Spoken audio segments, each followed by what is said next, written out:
કડવા ઘૂંટડા ગળી જવા પડતા હોય છે. વીરાના નારિયેળને બદલે વેલીનું નારિયેળ આવ્યું છે. એ વાત તો આપણી વચ્ચે જ રહેવાની છે. બહારના સમાજમાં તો માત્ર એટલી જ જાણ થશે કે બે મોટા ઘરની વચ્ચે સંબંધ બંધાયો. અને એથી વધારે તો મને તારા શબ્દોના પડઘા હજી મારા કાનમાં ગુંજ્યા કરે છે. તું હવે પુખ્ત વયનો થયો છે. ગમે તેમ હોય, પણ મને વેલી સાથેનો સંબંધ મંજૂર નથી. તમે આ નાળિયેર પાછું મોકલાવી દો. નાળિયેર પાછું મોકલાવી દો તો પછી લાવ તલવાર અને ઉતારી લે તારા બાપનું માથું. અને એ સગપણના નાળિયેર સાથે વાળેલું માથું મોકલાવી દે, જેથી નગર ક્ષેત્રે મારે જવાબ દેવો ના પડે. જીવ જાય તો ભલે, પણ તમારું વેણ કદાપી પાછું નહીં ફરે. ઠીક છે બાપુ, તમને ભાવે તેમ કરો.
સ્વાગત વેલી આરે ના ગુમાન ના, મને તો વેળા કરતી હતી વેળા.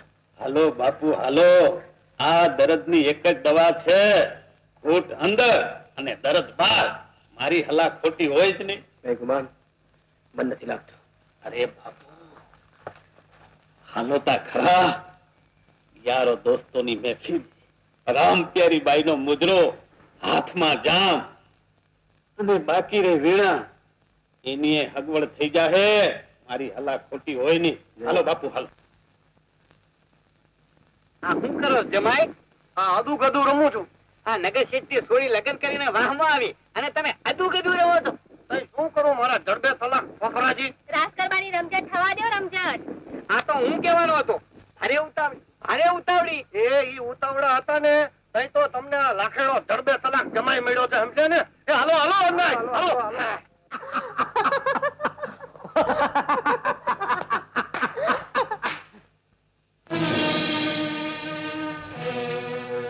શું થયું બાપુ? હું તો આમાં ગયો પણ એવું મૂર્ખને સજા. એક નાનું સરખું કામ તમારી થયું નહીં. ચૂડીઓ પહેરો, ચૂડીઓ.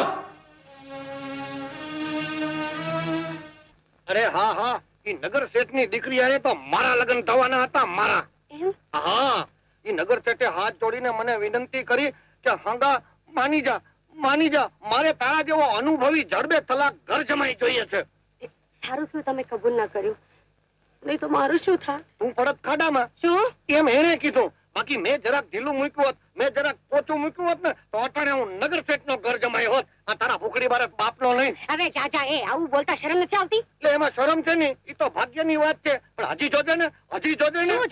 આપણે આંગણે એક દિવસ એક રૂમઝૂમતી રૂપાળી કન્યા આવશે, જેના એક હાથમાં વરમાળા હશે અને બીજા હાથમાં